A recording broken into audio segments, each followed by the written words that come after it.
Study session to order, please. Madam Clerk, could you please call the roll? Yes, Mr. Chair. Commissioner Bear? I haven't called your name yet. Commissioner Wells? Okay. Commissioner Kennedy? Present. Commissioner Duckham? Commissioner Tompkins? Commissioner Mahoney? Here. Commissioner Williams? Present. Commissioner Elwell? Here. Chairman Shotwell? Here. 7 present. Thank you.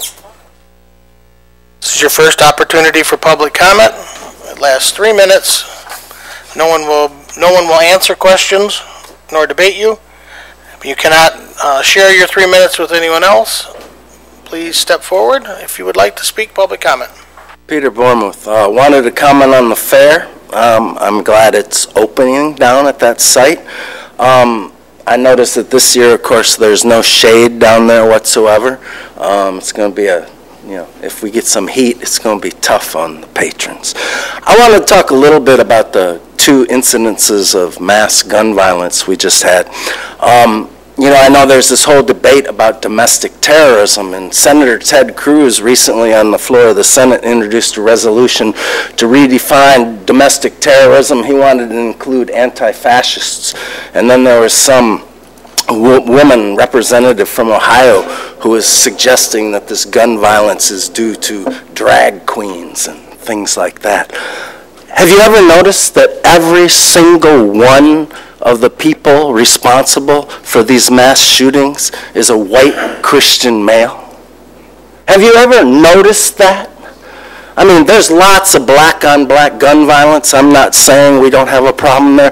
But these mass shooters, this domestic terrorism, it's always a white Christian male.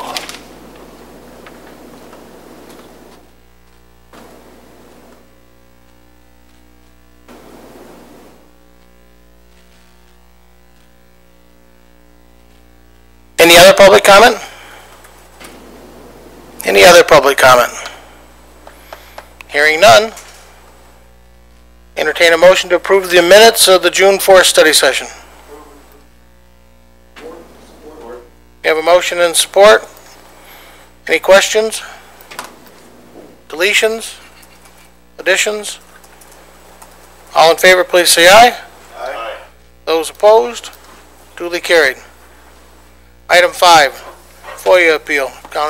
County Administrator Overton. Thank you. In front of you have an appeal from Mrs. Eby. She has requested the overdue tax list. We provided it in the format Excel.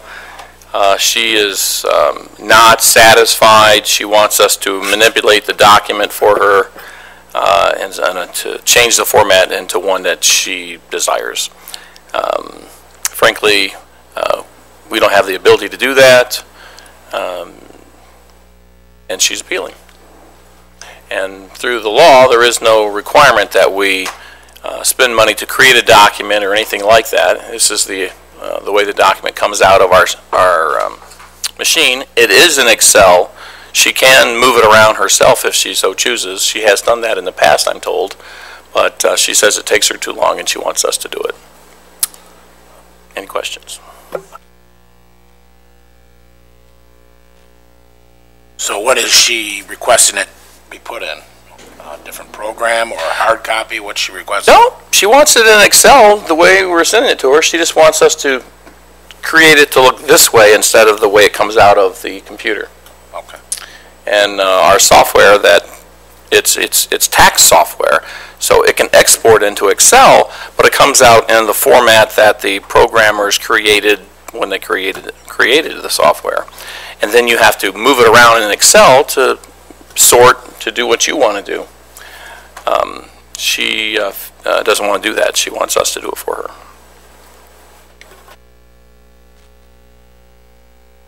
Commissioner Mahoney? So as it stands right now, the way the document has been given to her, does it contain all the information that she's looking for, or is there something missing? Nope, it contains everything.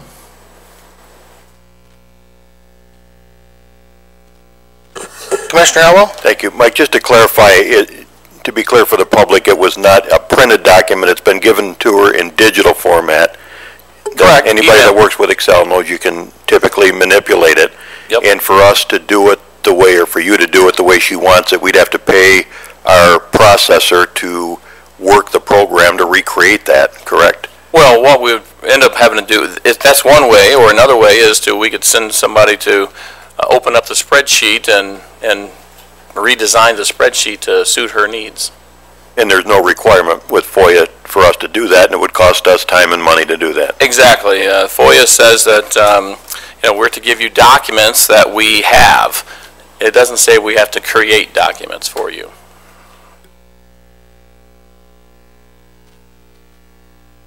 Further questions? Do we need a vote on this, sir? I'd move to continue the denial. We have a motion and support? Certainly. Madam Chair, post the question. Yes, Mr. Chair.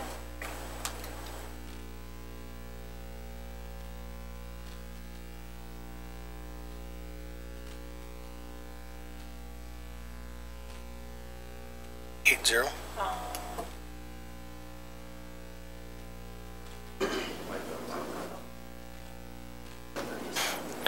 Eight zero. Mr. Overton. We have JDOT, I believe. Christopher's here.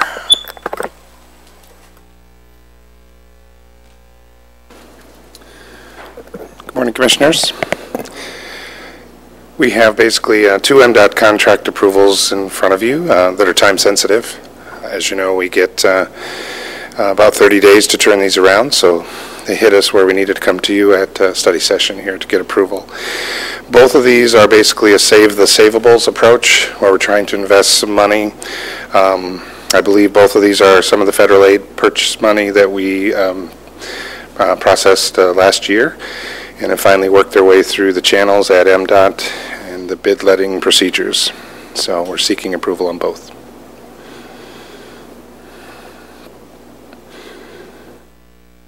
Questions, Commissioners? Entertain a motion? I'd move for approval of MDOT contract 19-5342 and to authorize the chair to sign it along with the controller. We have a motion and support. Please.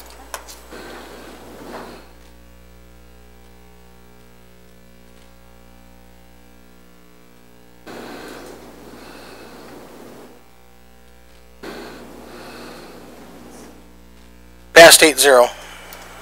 Mr. Bolt. The second one here is a chip seal, again, preservation work, but it's something that will be done by what we call force account, where our own crews will do the work, and the grant will reimburse us $75,200 for that. And we provide the match, not with cash, but with our own equipment and labor forces, so it really helps our budget. And this is to obviously be done after the August race.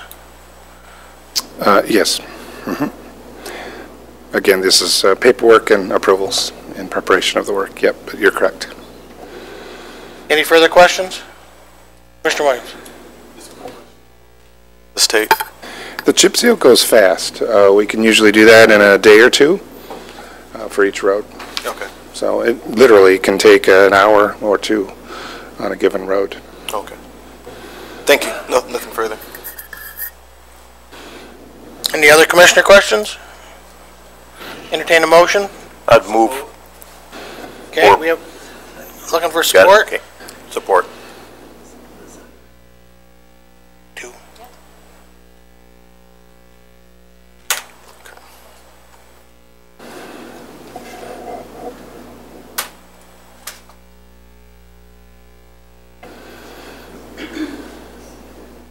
Passed 8-0. Thank you very much. Any questions of the road director while we have him right here? Yes, sir.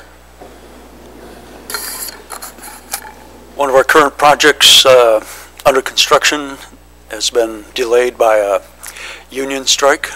Any progress on that? Any update on when that work will begin again? Not yet. We understand that a meeting occurred yesterday, and when I learn of the outcome of that meeting, I'll send an update to Administrative Controller Overton, and I'm sure he'll circulate that to you. I can CC you if he directs me to do that.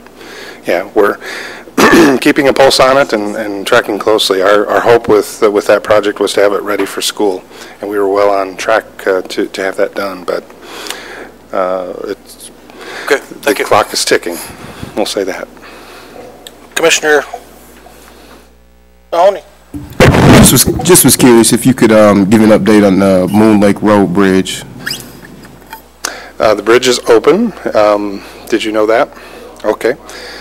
Yeah, it's we're getting comments on Facebook that the bridge is beautiful and good looking, which we're proud of, and we should all be proud of. The thing that pains me is it's not as good looking as it will be because the coloring is not yet done on the stone.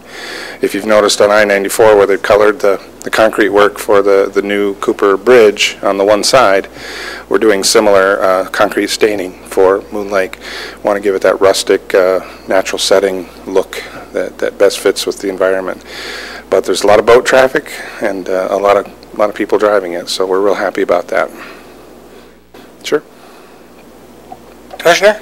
I have a very similar question. How has the work on M60 been completed yet? I don't know, to be honest. I'm not sure, but I can follow up and find out. Okay, thank you. I don't believe so, but we'll make sure. Thank you. I'll find out. And while following up on that, if you could also help me with how long that process took from start to finish, if it is finished? For M60? Yes, for M60. Our engineering director just walked in. She may know. Okay. Angie, you want to come up? We had a question on M60, whether it was complete or not. Do you know offhand? Oh, the MDOT project? Yeah, I believe so. I do not know. Yeah. I apologize. We're not in charge of that one, but we Okay. can find out. Sure. Thank you. Yeah. Nothing Thanks, further. Angie. Anything else? Now that I have her here, tell me about King Road. I got questioned 3 times. Regarding where it stands? Okay, King Road is the project that, it's federal aid for the paving portion only. So when we went out there to CIR, unfortunately we found a lot of peat under the road in the shoulder. So we're having to undercut areas, remove the bad, probably about 18 inches deep, and then put good material and BAP in there. And then they'll come through and pave. So currently we have 1 more mile of road that we need to do some undercutting on. They have 3 crews out there today, internal forces doing that. They hope to get it done by the end of the week so that then Michigan Paving can get out there and pave. Does that answer your questions? Yes, because I'll call the constituent and tell them where you're at. Okay. Yeah. Any further questions? Thank you for the impromptu interview. We appreciate it. I pass? Thank you very much. Yep. Administrator Overton, item 7. Item 7, we have a presentation in regard to Guardian. We have Dr. Bob Powell here, who's going to, and guest and company, who's going to give us an overview. And you have a PowerPoint in front of you, I believe. Good morning. Thank you for giving me the opportunity to give you an update on the Jackson County Guardian Program. As Mike said, I'm Bob Powell, the CEO of Family Service and Children's Aid. My guests are Marcia Smith, who is the face of Guardian and does the majority of the Guardian services, and John Nowinski, our board treasurer, as well as the co-chair of the Guardian Advisory Committee, which is a standing committee of Family Services Board.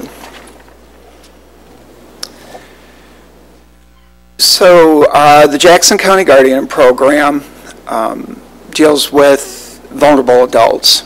To summarize, the majority are elderly, developmentally disabled, have nobody in their life that is willing to care for them or look out for their best interests. So the program ensures quality of care as well as conservatorship, that their finances are taken care of. The majority of our referrals are from Adult Protective Services, CMH, Lifeways,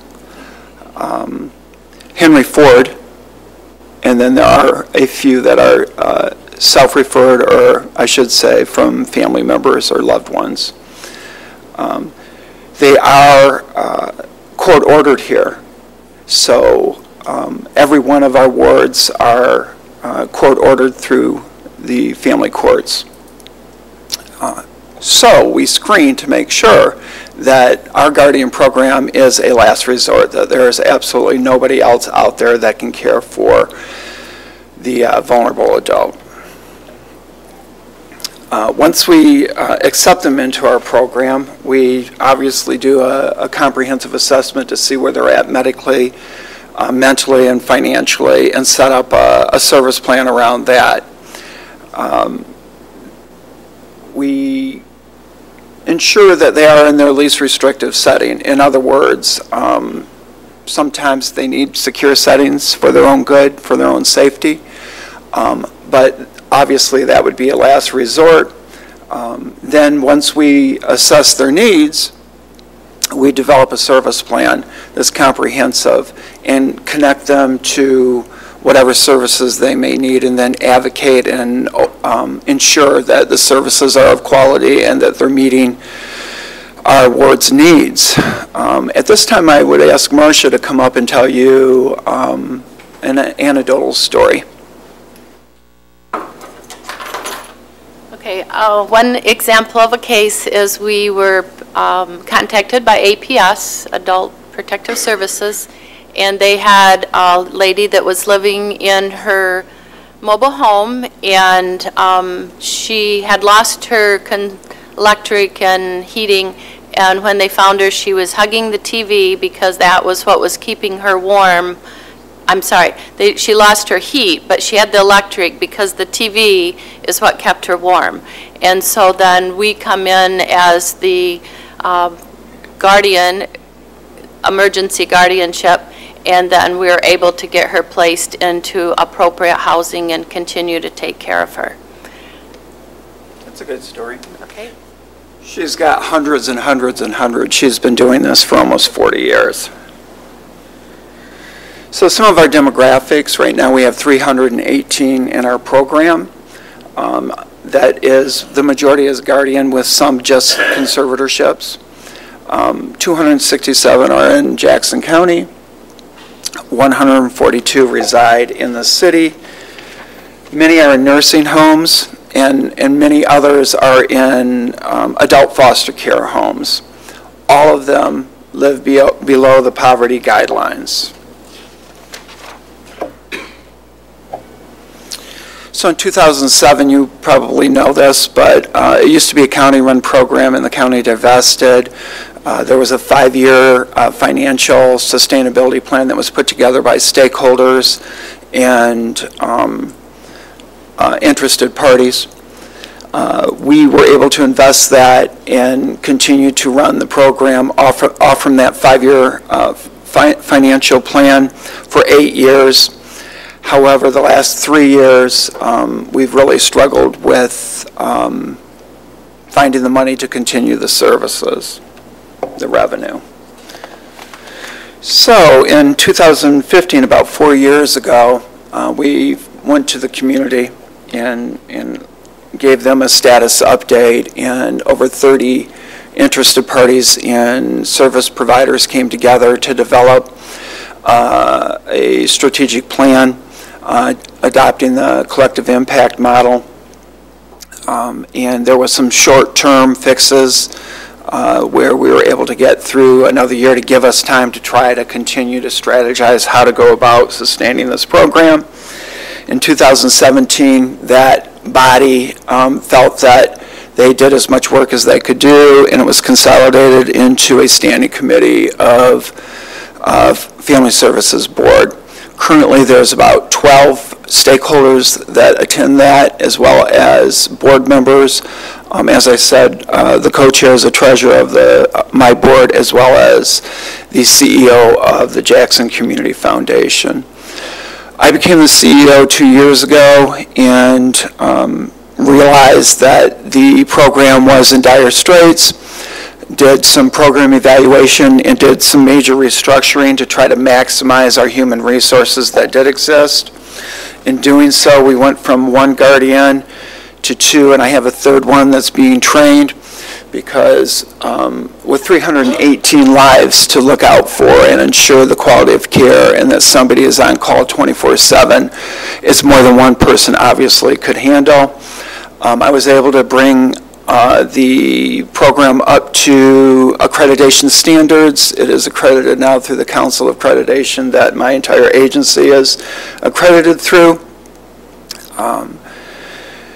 One of the most important things that we did was create a comprehensive intake that screens for the needs, as well as that we are the last resort.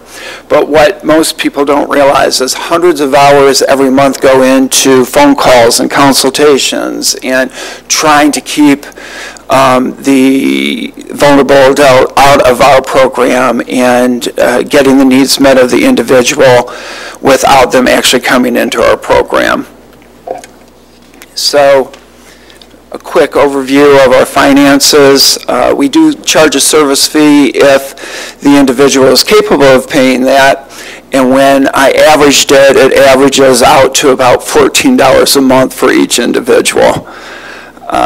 Some of the other ways that I have diversified my funding is through United Way. I do have a state contract, so we do charge the state when they come in through Adult Protective Services. As you know, there was a county mental health millage that was passed, and just this year we began to access that. We do receive $20,000 out of the millage, specifically targeted for the Guardian program. Of course, donations, and then I write a lot of grants. And I knock on a lot of doors to try to bring all of that together. The county does give us an in-kind match for office space, and we really, really, really appreciate that. We put a value of that at about $13,000. The going rate is $12 a square foot, which equals out to about $13,000. We still pay the phones, the internet, and all of that, but again, we are very appreciative of the in-kind match that the county gives us for occupancy. So my total revenue that I was able to raise and piecemeal together is about $358,000. However, the program expenses come in about $492. I have 7 staff, the 3 guardians, but I also have to have phone staffed, as well as the financial piece is very laborious, as you can imagine. So I have office manager and staff that oversee the finances as well. Without my writing grants and trying to piecemeal this together, we stand to lose about $224,000 a year. In the last 2 years, we've lost $80,000 a year, and the board has obviously been very concerned, and so I've been charged with downsizing the program so that I can get a balanced budget, which means I met with the judge yesterday that we will be asking to rescind our guardianship on some of the wards that we do have in an attempt to downsize and lay people off. And if it continues, we may end up having to close the program. What you may not know is there has been a lot of advocacy at the state level. Currently, there is legislation for this fiscal year that allows for the state to do a 50% match for any county funds that go towards CMH clients. We have about 199 clients that I referred through our county mental health. That adds up to, $83 a month legally can be charged. That adds up to about $192,000 that we stand to gain. However, I absolutely understand that this surprised us all, and it was not in anybody's budgets. But I have met with Mike, and we are able to use at least the $20,000 of the millage county dollars at this point to be able to get a 50% match on that. So that's what we're working on there. If Guardian should close, it could be devastating to our public health system, our hospitals, our jails, our shelters. One of the things that we ensure is that our wards are not financially exploited, because often when they come to us, family members have taken advantage of them. So that too could lead to homelessness, and again, no longer guided to proper housing, physical and mental care, and treatment. There was an analysis done by our state advocacy group, and here's some dollars that they put to the impact for the community if the program should close. A 7-day emergency stay in a psych hospital is about $40,000. A year in prison is $100,000, especially if there's mental illness. And of course, there would not be any oversight for quality of care and end-of-life decisions that have to be made. That's what I have, Mr. Shotwell. Any questions? Commissioner Elwell. I got a comment and several questions if I could. First, I'd like to commend the people that run the program. Marcia's been around forever. Ran the County Guardian program when it was a county program, and in police work, we're always turning to Marcia, as a last resort to help with cases like this when there's no family member present. So thank you for it. But just a couple of questions on the numbers. So if I understand it right, 318 people is the number, vulnerable persons that you're working with, is what's off the chart? That's correct. And are 50, well, by what it looks like then, 51 of those would be outside Jackson County or not? That is correct. They may not reside here. They are residents of Jackson County. However, if there is no homes or services to meet their intense needs, then they are referred out to whatever is available in the state. We actually have some out of state. So you're saying those are all residents, or yes, were of Jackson County? Yes, we do not accept any that are not Jackson County. Okay. Is it worth mentioning that you typically try, I think, to find a family member to be guardian? I mean, it's not that you're volunteering to do that, it's kind of a last resort. Is that a fair statement? That's a fair statement. So when I said last resort, it means that Marcia and I have spent a lot of time working with the referral source, APS or CMH, and we go through looking at anybody that might be out there that has been contacted or needs to be contacted that may consider caring for the vulnerable adult. When I say caring, though, it may not be that they would take them into their home, but they would at least sign for any treatment that may be needed and ensure quality of care for the person. And I don't see this number here, but I wrote it down. I think you said it, where there are 199 CMH that were referred from CMH. That's correct. With that, which is more than, what is that, about 70%, yeah, right? Correct. Would that not lend itself to the argument that you should be getting more from the millage? Yes, it would, sir. Okay, so how do we facilitate that then, or help in that regard? I mean, to me, common sense would say that would be the first place we'd go, I would think. Because you did point out that we're giving you office space and you've equated that to $13,000 a year? That's correct. Okay. Okay, that's all my questions for now. Thank you. Other questions? Was the same. My question was the same. Okay. Anyone else? The one piece of the puzzle that I see missing is hospital contribution. Our reduction in people becoming under your care, and I say your as in all of ours, I'm fully aware of that, would be the savings to the hospital system, and I thought that at one time they were at the table talking about that savings with us. Have they not been attending? Are they not active participants at this time? They are not active participants. However, I do knock on their door annually, and in the last 2 years received $45,000 a year from them. But it's an annual ask. There's no guarantee there. Yep. Yeah. But we do show them the savings of hundreds of thousands of dollars. I know. I said it. I've had the pleasure, literally since I came in the shoe business when I was 6 years old, to know County Guardian. I go back to Ann Dwyer and I go back through operation. Marcia trained me very, very well in how to work with these patients and have a clean understanding that, and I know that you really are last resort for a lot of these people. I'm fully aware of that. Thank you. So I hope that there's a way we can come to an agreement to get all your funding organized. Sure, working hard at it. Yeah. Other commissioners? Commissioner Overton? Administrator? Yeah, thank you. For clarity, did I hear you correctly that the millage dollars are matched 50% by the state? That is correct. So the $20,000 means you get a $10,000 match from the state? That is correct. Thank you. Commissioner Elwell? Well, just a follow-up to that, so if that increased, would the state match increase? Right. I'm sorry? I'm asking if the Lifeways amount increased, would the match increase? That's correct, 50% match.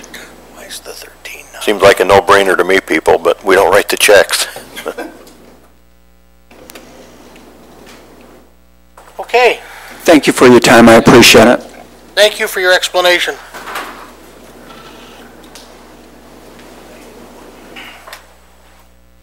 Why is that 13 not covered in the 50%?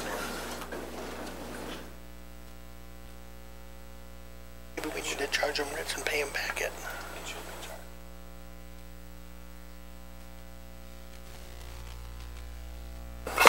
Please. Next up, we have a presentation by Michelle, I think, is going to address the G2G, Cloud Solutions. and I'll kick in as need be. Okay, good morning. I'm here this morning to tell you guys a little bit about G2G Cloud Solutions.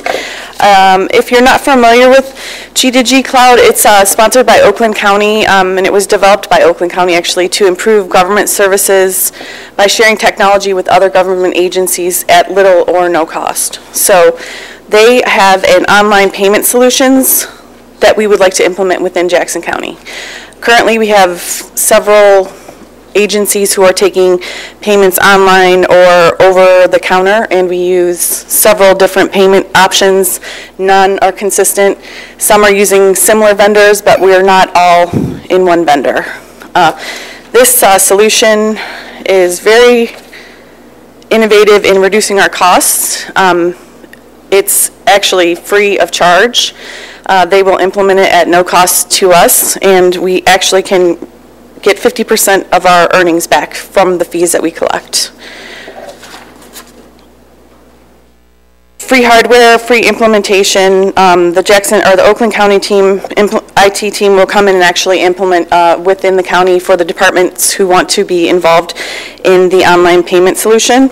We can use this solution for fines, fees, probation, traffic tickets, delinquent taxes, vital records, anything that any of the departments is collecting a cash fee or a credit fee, or even online donations. We could use this for online donations if they wanted to, any department.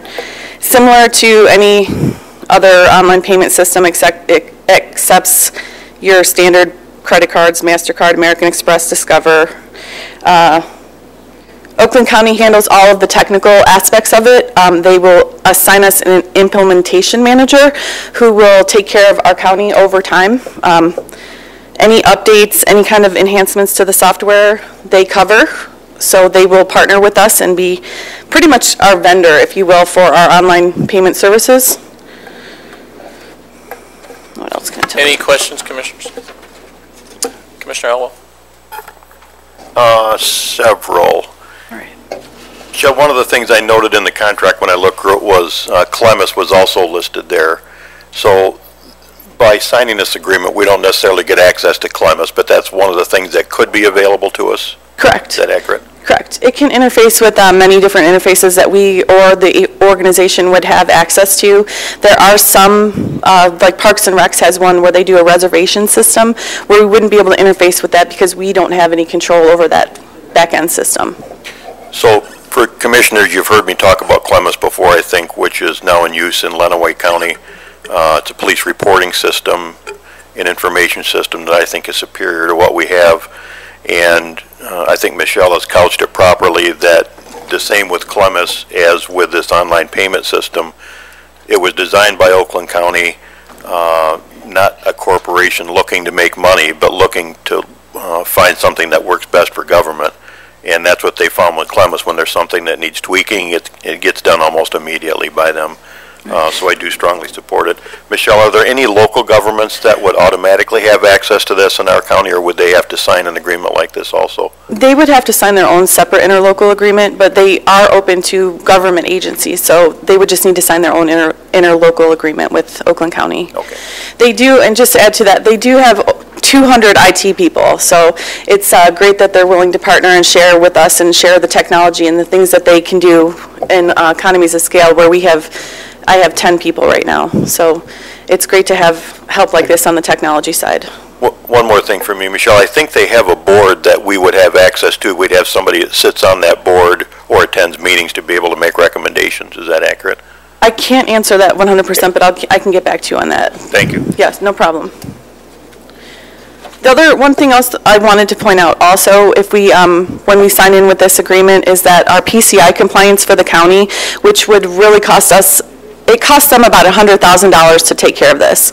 When we sign this agreement, because we are accepting the hardware and everything that comes with the agreement, we do not have to incur that $100,000 fee for PCI compliance for our credit card transactions.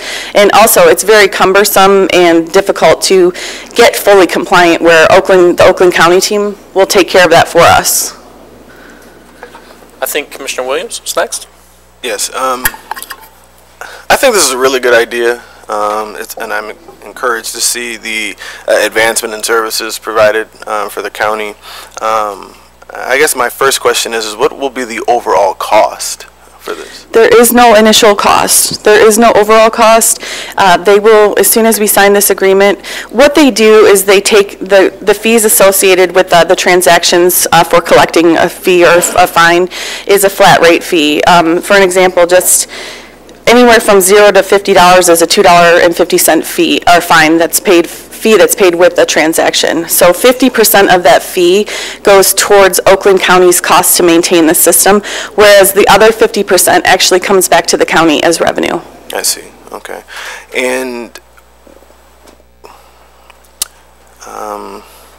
is there any way that we could potentially do this ourselves one day without an agreement with another county? If you give the IT department a lot of money, yes. No, I mean, it's really, honestly, they say 200 IT employees. They have actually dedicated staff who can do the development and the programming, the back-end coding. They've developed the system for over 10 years of having highly skilled, technical employees who actually know programming, coding, website development, and all those kind of things. Whereas we could, but it would take a long time. It would be very cumbersome, and we would need the right staff in place to do so. No. I don't like to say no, but no, not right now. How about that? Okay. Thank you. I have nothing further. Commissioner Mahoney? Good morning. Good morning. Just a couple of quick questions. I noticed on here that the agreement is for 5 years, correct? Correct. It says that for 5 years for technicalities point, but they did say that we are not wed to them, that we could leave anytime we want. We're not committed to them. I read that in there also. I'm just curious if you foresee any increase, one, in the fees that they're charging currently, and any increase that it could potentially fall back on the county at that 5-year mark, or is there something in here stating that if we choose to continue that the contract would stay the same as it is now? I'd have to look into it in more detail to see if it would change after 5 years. But from what I've talked to the Oakland County team, they have been very successful with this percentage in collecting fees over time, that it's been enough to sustain the system, to make the enhancements to the system, and we're not here to make money, and that's basically what it is. It's just enough to enhance the systems and keep it running to where they can pay the staff to do what they need to do, but at the same time get a fair fee for what's collected. I can find out, though, if they anticipate it changing in the next 5 years. I believe we had some questions down here. So my question is similar to Commissioner Mahoney's. currently the vendors, you mentioned that there's multiple ones and it's not consistent. Correct. 100% of the fees are going to them right now? That's correct. Okay. And do you have like an average fee? I do not. I need to get with the treasurer's office and the finance department because it's been really hard for me as in my position to try to get this information because they're not my accounts, they're accounts of others, but I can definitely get some kind of an average fee. Is it reasonable to think that transitioning to this plan, the fees will be at the very least the same or less? I think they're aligned with industry standards of what people are normally collecting. I mean, even when you go to the grocery store anymore, you're getting charged to take money out of that. So they are aligned with what people are charging out in the private sector. Okay, thank you. You're welcome. These fees you've talked about, I mean, if somebody owes the county $100 and they make a payment, they have to pay more than $100 to, there's some fee assessed? That's correct. It's $4 for $100. Pardon? Just to use, this is for an online system. If they do it online, if they choose to do an online payment system or an over-the-phone transaction. Okay, but would county residents still have the option of coming here and just giving you a check or treasurer the check for the? That's correct. Okay. So it's more or less a convenience charge. They could come to the county though and pay that. That is correct. Okay. The system sounds like it has a lot of advantages. Is there any loss of control from Jackson perspective? No, that's a good question actually too. And what it is, it actually emulates and the interface will emulate what our website looks like. So the population and the public will see what appears to be our website. It does not interact with our back-end systems. It's handled completely in the cloud. So there's nothing that's going to get intertwined or commingled within our systems. It's completely cloud-based. Does that answer your question? I think so. Okay. Will our county payroll go through the system as well? Not processing of payroll, but it will help with reconciliation of the finance department where we can print reports in some kind of format that will help do the reconciliation on the financial side for our BS&A software, but no processing of payroll. Okay, thank you. You're welcome.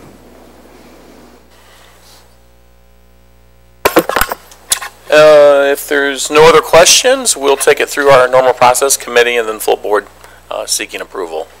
Thank you. Sure. I will send you this presentation also and follow up with your questions for the next meeting. This was the presentation that Oakland County provided. It'll give you some more information and show you the interfaces, how it will appear as well. Thank you. Okay. Thank you. Up next, we have Cecilia's going to give us an overview of our budget, where we are. I'll be assisting Cecilia with that.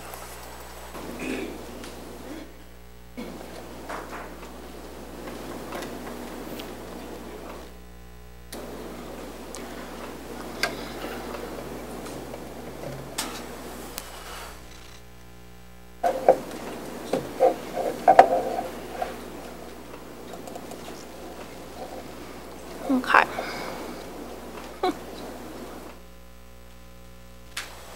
It's actually a PDF, but. So, good morning. So I am here to update you on our budget process and where we're at and the items that have gone into our budget with the increases and the rationale and that type of thing. So in the first part, the very first thing we even start with when we're starting to build our budget is we're looking at revenues. If you remember back in April, I was here and I did a revenue forecast and, we kind of talked about how our economy is doing, how unemployment is good, and so at that time we also identified there wasn't any major revenue sources other than our property taxes that we could increase and at that time. So this budget has been prepared with a 3% increase in property taxes. And there were some decreases to our budgeted revenue, and I've kind of listed them. And this was from the draft budget from last year when we were working on getting 19 and 20s together. Are there any questions so far on the revenue piece of it? Because I just want to remind you, our revenue is the foundation of our budget. Every single revenue is going to be tied to an expenditure. So it's just really, so we really have taken a lot of time to make sure that we have a good, strong revenue budget that we can count on in order to build our expenditure budget. And I would like to chime in on the revenue side here too, just briefly. You see the list here we have, and just to give you some sense of the approach we're taking here, for instance, well, insurance premium refund. Normally, you know, every year we'll get a refund because our premiums exceed our expenditure for, you know, for settlements and things like that for insurance. As you know, we've had a number of settlements. I anticipate probably a few more before it's all said and done, that beyond the norm. So we're removing that revenue from there. Same thing with you know, revenue sharing local communities. It's well, that actually not quite the same thing. It's just gone down. The $40,000 though, look at Lifeways. That is revenue that we have been recording, but we only receive that if we do work for Lifeways. So we're like, you know what? We shouldn't count on that because we may not do the work for Lifeways and therefore not receive the revenue. And that's the same thing of the LDFA. That's Parma LDFA. Generally, they have been issuing us a check, a substantial check, as you can see, for $160,000. At the same time, we don't believe we should use that $160,000 from an operational standpoint. We believe it should be a capital number, because if you're counting on it for operations, that means payroll and the like, and it doesn't come in, because that committee does not have to issue that check. If they have a project or something in Parma, they would hold that money for that project, and if we budget for it, that'll put us behind the 8 ball right off the bat. So we rather take a more conservative view of our revenue side, and, you know, for obvious reasons. Yeah, yes, sir. Mike, the $40,000 from Lifeways, is that totally wiping out everything from there, or is it just adjusting it? I mean, no, these are just adjustments. Okay, so there is a substantial work we still do there and get compensated for? Okay. And they pay for the work we do. There's a contract that we have signed with them. Yeah. This was just additional work that they bill at the end of the year.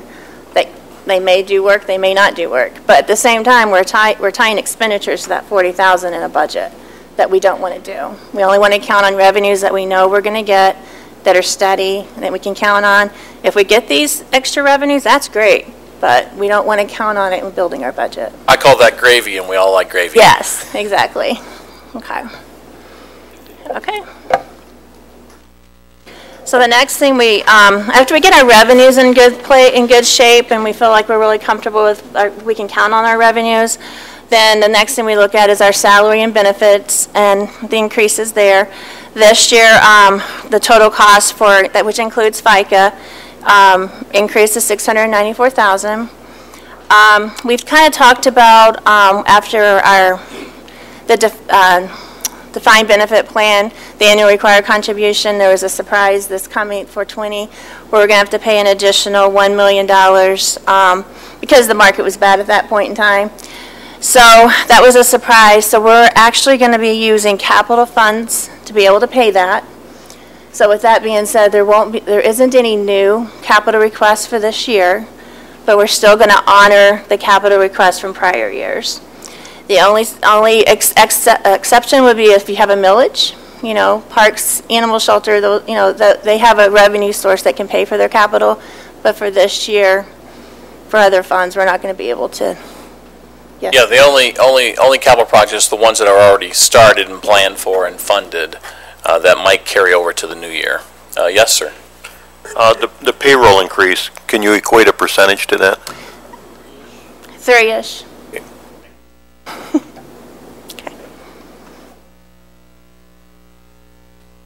Okay. So after we've entered all of our, you know, we met with, you know, in the meantime, after we've done all of this, we met with all the department heads and elected officials. We tweaked their budget as see fit. We actually talked to them twice. So where we're at now, we're actually, I kind of got ahead of myself, but before that, we were at estimated $1 million shortfall for 2020, and needing an additional $300,000 for 21. And then our health department needed $500,000 cuts also for 2020. So from there, so it's kind of explaining the primary reasons for the general. If I may just jump in just before you go there, just to elaborate for those who are may not be as familiar. Generally what we do is we go through the budget and we meet with every department head, review their budget, review their requests, the situation, explain to them where we are financially as far as our revenue side. And at the end of that, basically we add it all up and say, oh, are we good or are we not good? Oops, we're over budgeted, we need to make some adjustments. Then we send that information back out to the department heads, and I basically send out a memo saying, hey guys, I need everybody to kind of take a hard look at their budget and give me another 3% reduction so that we can get to where we need to be. And then that's our second meeting we have. In the meantime, though, just to be clear, we do not tell people what they have to cut. That's a last resort kind of thing. Each department knows their department better than we ever will. It's their primary function, obviously.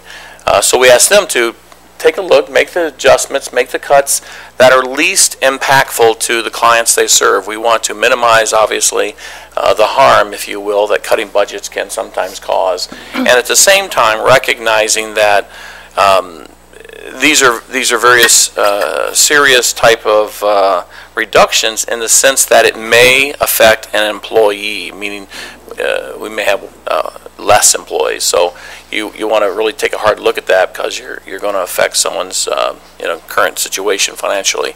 Yes, sir. Question?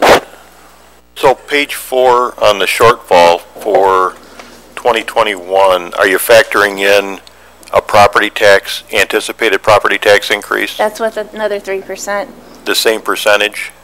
And then are you also factoring in another pension hit or not? No, we are not expecting that for 21 at all, but we are factoring in raises. And we do factor in the traditional ARC. Right, no, I get that. Yeah, the normal. This $1 million shortfall is on top of the ARC, correct? That's correct for 20. Right. And that potentially could hit again next year. We never know, right? Well, it's not likely, but it shouldn't. Right. I kind of consider that $1 million we paid in somewhat of an inoculation. Hopefully, it is effective. Commissioner Williams. Thank you. Yes. So I'm looking again, very similar question. Again, the health department is being asked to cut $500,000. Is that due to a loss of grants? Or are we asking them to cut $500,000 from their general fund? We're going to we'll get into that a little bit. We'll answer your question here momentarily. We'll get into that a little bit more. Yes, Commissioner Mahoney, and then. So I understand we'll have an explanation of the $500,000 from the health department later on in the presentation. I'm just curious if the estimated $1 million shortfall for 2020 includes this expected cut needed of $500,000 from No. Those are the total cut there is 1.5. So you're looking at general fund, and the health department is not general fund. We are still giving them their contribution from the general fund of $1 million. Yeah. For instance, if we didn't give $1 million to the health department, the general fund would be balanced. If we didn't give $1 million of general fund tax dollars to the health department, we wouldn't have a shortage of $1 million. We fund them $1 million. It'll become more clear as we can move forward. Doctor. With the $500,000 for the health department, is there a way that we could find out what services will be cut? Yep, we're going to be showing it here shortly. Okay, and we have the health department director here to talk more about that. Okay. So the primary reasons for the general fund shortfall, we just kind of wanted to explain high level. The district court, as you know, in prior years, they used to actually contribute $1 million to the general fund. That was like 10 years ago, and then over the last few years, they just had declining revenues. You can kind of see from the graph from fiscal 15 was 3.6. For our budget for 19, it's 2.7. And the general fund is actually contributing to the district court now too. So basically, revenues have been declining, but the expenses have been steady, is the explanation there for the district court. And then dispatch, they have steady revenues, but they have increasing costs. So from wages and benefits, they hired 4 FTEs. There were supervisors, and they also have the new radio system where they're needing to make a bond payment on that radio system. Any questions? Okay. So then for the health department, again, as we were just talking about, grant revenue isn't supporting the cost of the programs. And the next couple of slides, it just kind of shows the different programs that they have. And as you can see, the revenues are, and the expenses are higher than the revenues. That's why you have your negatives there. What we've asked the health department to do is this is one of the last documents Latasha created before she left. And it's an eye-opener in that you can see the disparity there. And while we recognize that grant-funded programming generally has a contribution from the county, a match of some sort, that's typical. The deficit there is like, it adds up to like $1.8 million. It gets to the point where we can no longer sustain that, and that's why what's driving the request to reduce their budget. Okay. So where we're at in the process right now, and this is after we've had our meetings with the department heads, elected officials, after we've asked them to identify 3%. We were able through that process to identify $615,000 of cuts from the general fund and also $83,000 of additional revenue for 2020. The additional revenue, actually, it was mentioned, Michelle was just here, the district court, $24,000 for G2G, which is their share of the credit cards revenue fee, and then also they had $25,000 of pretrial service, and then child care, they increased their bed rental by $30,000. So, and then emergency dispatch, they found like a $4,000 increase in revenue also. So that was our $83,000 of revenue. Our FTEs, $378,000, a reduction in FTEs. District court there's one probation officer that there won't be filling. The sheriff had 2 FTEs, and the jail also had 2 FTEs. The other expenses, basically, there was $100,000 of our insurance liability that I could reduce that wasn't needed. There was some employee training, about $15,000, professional development, 5 computer software. The other thing that Michelle didn't mention too, with G2G, which is a positive, is we also get a reduction of our credit card fees. For district court, it was $57,000. So any department that comes online, we actually get the revenue, and we also get reduction expenditure. So it's awesome. And then there was just other expenses, office supplies, cleaning and postage. So, questions? Really, just to kind of restate it, I think, or maybe put it a different way with many of the programs at the health department. So frequently we look at approving positions or grants, and when they get approved, they're funded at one level. Benefits and other things slowly, incrementally increase, but the amount that we get from the grant does not increase. And is that where the gap has become? It just continues to spread. Mm-hmm. That's true. Thank you. Because we're always going to have raises. Yeah, 2. All right.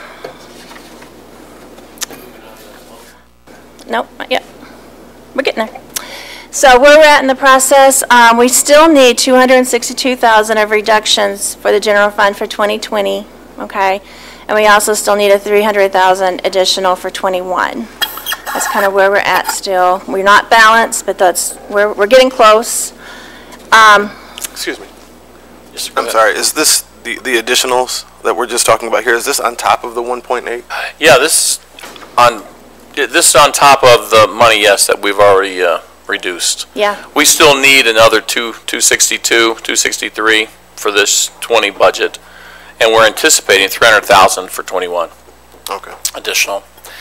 We have some thoughts on the 263. We're negotiating a contract right now that may very well cover that completely. So we're hopeful. All right. And the next one is the health department. So Rashmi will come up here and she'll talk about her program and the process that they did to go through being able to cut. Thank you. Okay. Good morning. So as we had talked about, there are a number of grants that the Health Department seeks throughout the course of the year. A couple other factors that I wanted to mention as well is some of the state funding that we get for our Medicaid cost-based reimbursement. They've changed the formula of how that is applied and narrowed the scope of what we can apply for some of those services for Medicaid outreach. So that's also impacted somewhat in our revenue line item as well.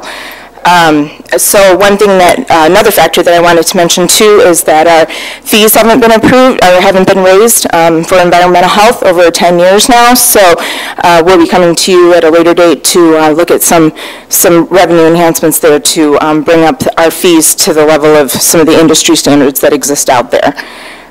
So just to give you an idea of what this $500,000 equates to, we're looking at eliminating 5 staff positions as well as all of our casual positions that are supporting like our front desk right now. This would equate to eliminating a staffing position on the maternal infant health program. That program costs that position is about $47,000. Also eliminating the car seat safety program and the Healthy Communities program that, if you remember, that was a program that in 2010 it was in alignment with the Health Improvement Organization Committee, and the Health Department took on that role to provide some support to developing policy and environmental change as it relates to developing healthier communities. So the combined cost of both of those would be $152,000. We currently have 2 vacant positions right now, a sanitarian that has just resigned, so we're looking to not fill that currently. However, as I mentioned, if we hope that revenues do improve over time, that we should be able to bring that position back. It is going to be a decline in terms of our services for the time that it takes to provide the septic and well inspections. So, that might be something that we'll have to reconsider at a later date. The other piece is we have an accounting clerk that has recently resigned as well, so we've looked to not fill that position. However, we're hoping through reassigning some other positions in the health department that we'd still be able to provide some support to that, because as I mentioned, our revenues are down and we need to continue to do billing, so we'll still have some level of support for that, particularly in our maternal infant health program where we get some revenue back for that purpose. Is it fair to say that other than, let's see, those positions that you're eliminating, most of that work's going to be picked up by other staff, productivity? Correct. Most of it can. I mean, obviously, we're going to have some time that might be lagging in terms of sanitarian services because we'll be going from 6 to 5. So that's going to probably be Yeah, and that's probably true of maternal infant health program as well. Correct. Right now, like in our maternal infant health program, we do have, nurses and a social worker that work in that program as well. But, they'd be picking up the caseload and continuing to operate in that program. Questions, Commissioners? Good doctor? Morning. Morning. Could you define sanitarian? Sure. So we've got 2 different levels for a sanitarian. It's a registered sanitarian as well as a sanitarian who's not registered, but they have the ability to perform inspections for septic and well, campgrounds, pools. One of the areas that if they do perform the inspection, with this particular position, they're not doing this, but with the soil erosion program, they have to be certified to do that, so that might be another area that they're doing some inspections. Campgrounds as well, mobile home parks, those are a couple other areas they're also inspecting. Thank you. Mm-hmm. Other questions? Commissioner Mahoney? Good morning. Good morning. So I just had a question about the reduction in the change in the maternal infant health program. Correct. Looking at the fund for the department, I guess I'm kind of confused as to why on that program is being cut. It looks like they're actually coming in under budget, but we're cutting a $47,000 position. Is that going to impact the income from that, or the? So yeah, that's a valid question. We did consider this position, and as I mentioned, there's a social worker and a nurse who are also part of the program.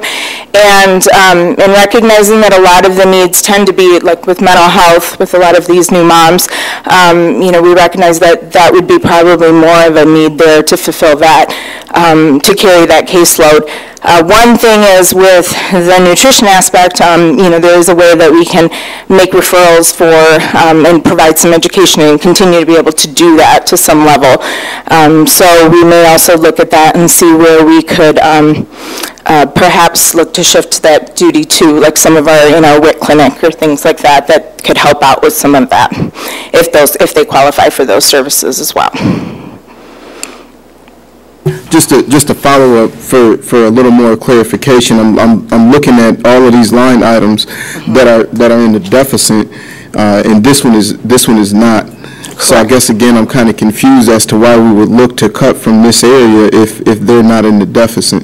Right, and so this is the program that I'll also mention that is supported by our Medicaid cost-based reimbursement that we get from the state, and it's kind of difficult to explain the formula except to say that we get money up front, or we get money after the state settles all of those visits that are done, and then we get a certain amount of money that is owed to us, like almost a year later after the visits have been done, and that's like a reimbursement level that we get, and to some degree, that program can get costly with some of the staff and the travel time that it takes to do some of the home visits and that kind of thing. So we factor in that revenue as part of that program.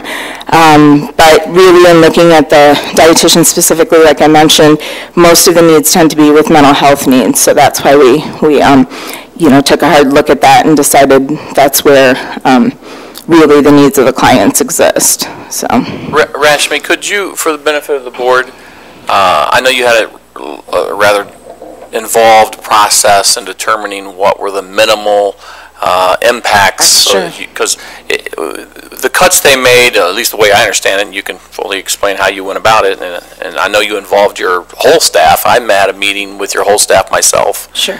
To talk about budget. If you could give us how you come about that. Sure. So we had a general staff meeting, and Mike had attended, as he had mentioned, and we had Latasha provide a general overview of what our budget looks like in terms of revenues and expenditures, and what programs, are supported by our budget and to what level. And then Mike answered some questions for staff in terms of where we're at with today's budget. Then we had a couple budget sessions with our staff where we held two at two different times, and we gave staff the ability to come forward and present their ideas of what they thought could be the least impactful to their programs and our service levels, but also with the understanding that in the end this budget is approved by our county administrator and our county commission, so we wouldn't be able to have everything that we ever wanted to implement, but we'll certainly take all these ideas into consideration. So we collected all of those, collected all that information, and then translated that to what it would mean in terms of dollars, and discussed that as an executive team, and also looking at, as Mike mentioned, what would cause the least amount of impact to our clients, and that we could still manage to continue to provide services, and still meet the caseloads and the clients' needs. So that's how we ended up with what we did today. Thank you. I just think it's critical for everyone to understand that we, the tower, does not dictate what should or should not be cut. We really, truly rely on the professionals at the department level who are the frontline staff meeting with the individuals day in, day out, and they understand their needs, and we have to respect their ability to decide what is best for the client overall is kind of really what I'm saying there. Even though the dollars don't necessarily, I would agree, I'm looking at that program going, okay, But I trust that they've looked at it long and hard, and it's the least impactful on the clients, the people we serve. Yes, sir. So, Rashmi, and maybe you plan to get to this. I guess my concern right now is I see a couple of programs that are being cut that seem kind of low cost, like specifically the car seat program being cut, which I think is kind of detrimental. There are some cases with people in the community that can't take their baby home because they can't afford a car seat without this program. That may be the case. The hospital won't even release the baby to you if you don't have a properly installed car seat. Right. So I think it's kind of more than about the cost of the car seat itself, but also that additional actual training that somebody gets to be able to install that car seat. Right. But what I'm concerned about is we have quite a few things in the budget on here that are in a negative balance that I don't see us doing anything to impact. So where are we going to be next year when it comes time to do the budget again? Are we going to be looking to have more cuts to employees or to more cuts to programs that we feel that aren't impacting the community or some parts of the community? Because I don't really feel like these cuts that are being made directly impact the parts of this budget that are in the deficit. Mm-hmm. Yeah, and as I mentioned, we are looking to raise our fees for environmental health as they hadn't been raised for about 10 years now. So we're hopeful that with that revenue, we should be able to bring back the position with the sanitarian. I'm not certain if we'll be able to make do with, having to proceed with other cuts next year. This will be, harmful to our staff in terms of the number of how much support we can provide, and as I mentioned, like the delay in services. But I am hopeful that, if we're able to bring in fees for next year, that, this isn't something that we'll have to come forward with you again with additional cuts, and hopefully, again, not with staffing cuts at that point. Other questions, concerns? Daniel, you still have more? Go ahead. I'm sorry to take up so much time, Rash, but just one last question. Mm-hmm. Is there something that you might be able to provide for us similar to the breakdown that we have for the entire county budget that kind of shows like what programs are mandated, or if there's, I don't know if the health department works like that, if there's like mandated programs that we have to run and some that we don't have to run, because I really wouldn't be comfortable taking a vote on this personally without knowing like what we have to do at the health department versus things that we'd like to do at the health department. Sure. Yeah, and I can provide that information. I mean, there are 8 mandated services that we're required to provide as dictated by the state contract that we sign. So those are like our restaurant inspection, septic, well, water protection, immunizations, STD services, communicable disease services. So there's hearing and vision, and those are the other 2. So those are what we're considered as mandated services. One of the tricky things about this, though, is in looking at, so you see that our WIC clinic is listed here, and certainly it is a program that costs a lot of money, but understand that there's no other provider of WIC in the county. And at this point, to be able to get another agency to get up to that level and provide that level of support and meet the state regulations and things like that, I'm not saying it couldn't be done, it just, we don't know who else could do it. Similarly with the car seat program, I mean, that's not mandated per se, but we do know there's no other certified provider in the county at this point.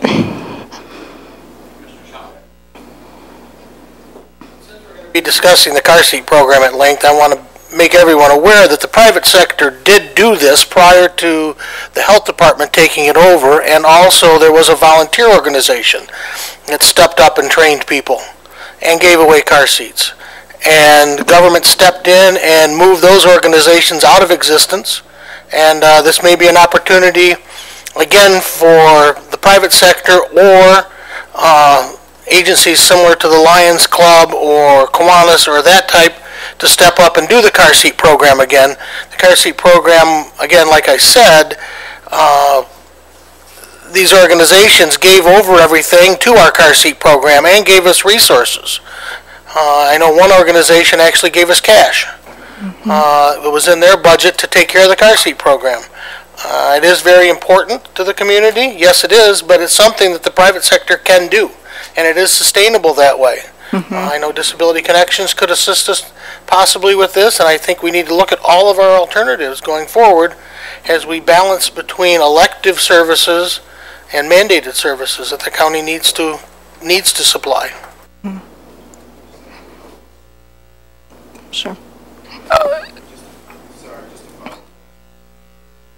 Okay. Just a follow-up question to that comment, Chairman Shotwell. Do you know what the reason the county took the program over is? Yeah, only because it was being overlapped and overlapped and overlapped within the county. You had the Toy House at the time willing to step up and do it and make sure car seats were properly installed and do instruction and explain everything to everybody how to do it. And they were the private sector were selling those car seats. The Jackson JCs were doing it for free, supplying car seats, buying them, paying for staff to be accredited and trained, to have it all set up to be done and help through the hospital. And for whatever reason, we felt that we could do it easier and better because we had surplus dollars at that time. Well, we don't have the surplus dollars now. So there's an opportunity there for an organization to step up and start doing it again. No question about it. At one time, the JCs had over $20,000 in their fund, and this was in the 90s. Okay, so it wasn't like it couldn't be supported privately. It just that a choice was made by county government to take these public-private sector partners out of the equation. Commissioner Elwell has a question. Mike, just a request, when we get these documents like page, I think it's slide 8, could you add a column that shows the percentage over or under for revenues versus expenses? Would that be difficult to do? I mean, it's got the number there, but a percentage would be nice. It's an Excel spreadsheet type thing, I think, right? You can manipulate it. Yeah, I just want to emphasize that before we get, because people are, I'm hearing you guys are looking at the numbers and saying, well, this has got a huge deficit, we should cut that.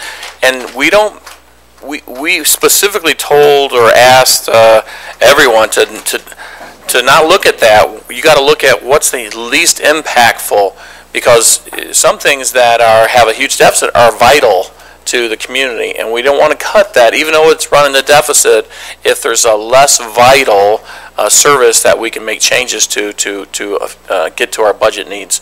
I mean, and I know everyone, the car seat, I think Daniel hit it on the head. These people can't leave the hospital without a car seat. It kind of makes sense to me that the hospital would provide them a car seat if they don't have one. Not to throw anybody. And I want to make everyone aware that these are not, well, some are.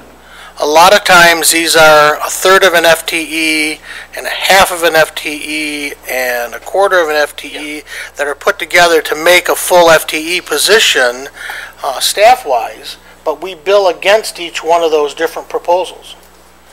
So consequently, you have one person doing 5 jobs underneath this program, and their billable hours against each one of these. Yeah, there's some combinations like some that. of them, yes, some of them are. There's 5 staffing positions that are full-time, but some of them are a combination. I think we had a question down here, and then Commissioner Williams. I think it's wonderful that we had so many civic organizations providing services, providing the car seats and the training. Understand the county took over that position, and if the county's now thinking of not providing that service anymore, before we eliminate it from the county, can we make contact with some of those civic organizations again and ask them if they would pick this up again and have them prepared and ready and up to speed before this is eliminated, so there's no gap between when one program provides the car seats and then a different program starts providing them? Can we do something to make sure there's no lack of coverage there? So I can answer that to some extent, that we have approached the hospital on a few occasions. This year, they did provide about $5,000 for the program.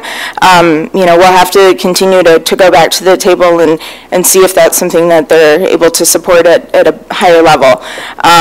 Really, the certification to get it done, I mean, it requires a certain amount of hours that you have to work under somebody who's certified, and the cost to have them certified is pretty nominal. I don't know the exact cost right now, but it's something that, you know, I believe that the hospital could, if we go back to the table and approach them with it, that, you know, this is something as a piece of, you know, bringing to our community and being a part of that, where moms are going home with new babies and need to have the car seats safely secured in their cars, you know, that we can go back to the table and try to pursue that. But I know our staff have tried it on a couple different occasions and haven't had as much luck, except for this last time where we were able to get about $5,000. But, you know, that's something we can continue to pursue. Thank you. Other questions down this way, over this way? Commissioner Williams.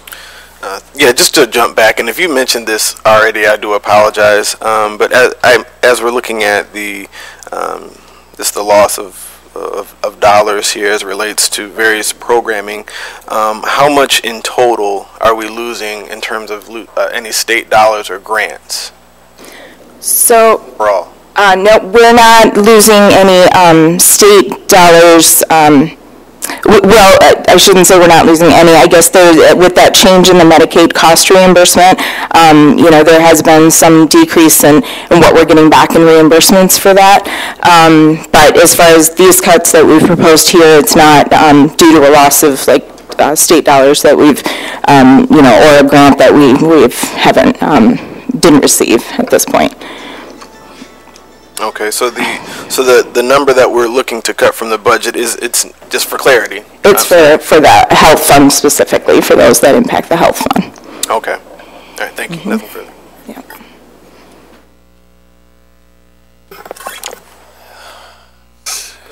And if I see here no more questions, we will continue the process. We hope to bring you a balanced budget, hopefully by the end of the month. As you can see, we still have some headway to make on this, and be assured we're looking at it diligently. And I think, are you going to go to that one last chart? Yes. That we have?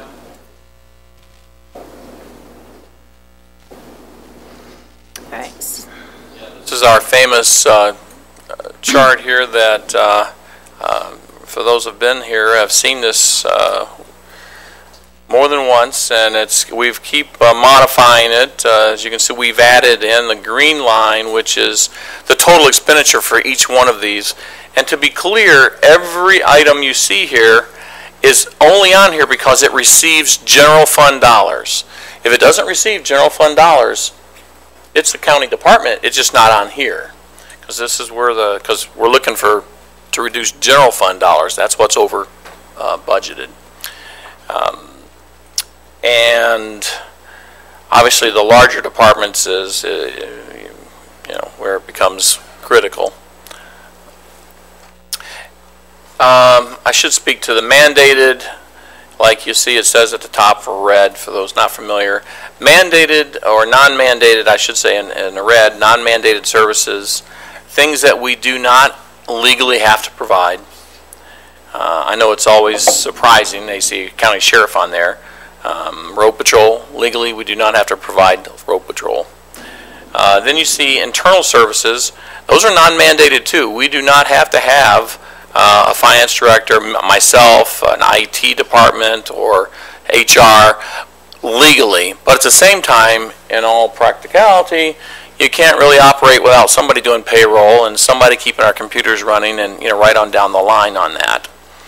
And then, of course, the bottom section of the yellow there, those are mandated.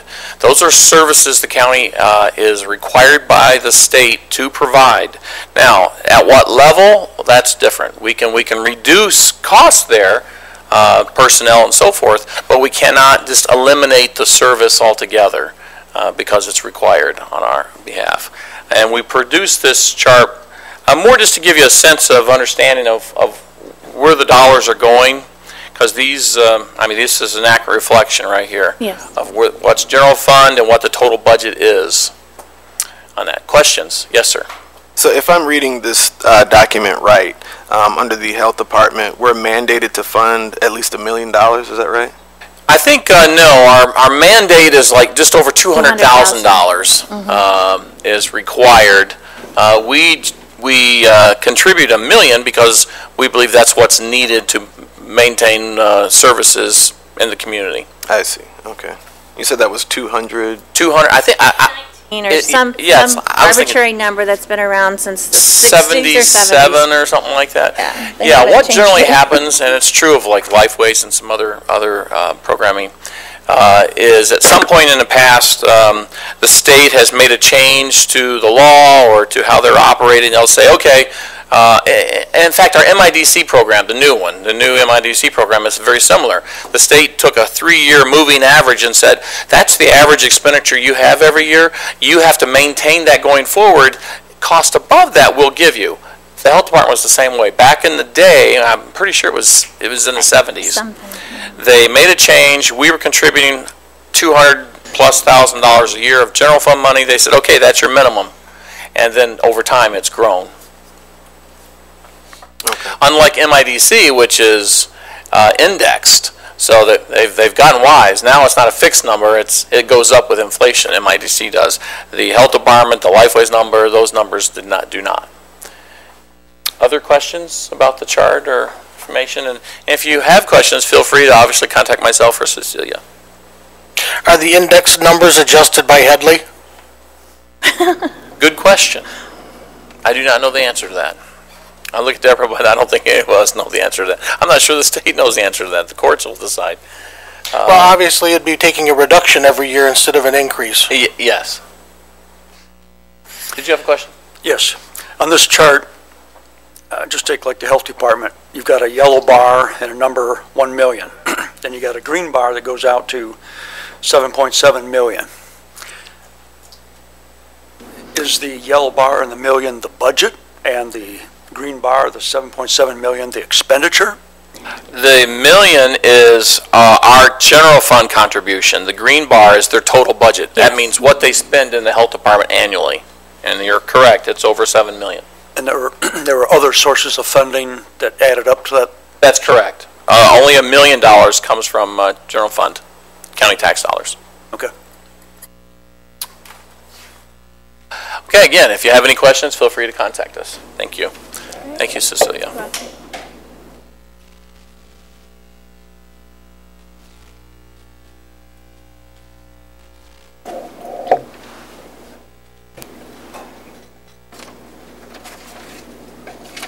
Any other items for discussion?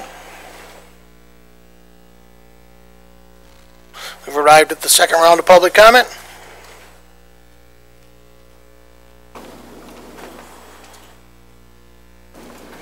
Peter Bournemouth. I wanted to make a couple comments on the budget. First, I'm rather disturbed to hear that the new 911 center is operating beyond the, I mean, we approved a fee, a phone fee, that was supposed to cover all those costs. So now I'm hearing that this is intruding on the budget because the 4 personnel we hired and there's escalating costs.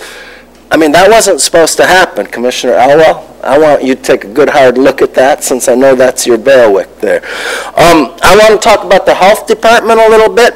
I've gone to them twice to tell them that we have a soil erosion problem with soil filtering into the Grand River. I looked at aerial maps of the problem with the county drain commissioner, and we were able to determine that the only possible source of it was the Liberty landfill, where they've been building a few new cells and there's lots of earth moving. The county health department has never done anything. They've never responded to my 2 complaints about soil erosion. It's filling up the mouth of the Grand River. It's filling up Vandercook Lake. I would think the property owners there might be concerned about it. And even if you're cutting that budget, I'd like you to address that issue. And let me see. Finally, I've always advocated that we cut the sheriff road patrols. That's one area we do not 30 need seconds. to have that cost. Thank you.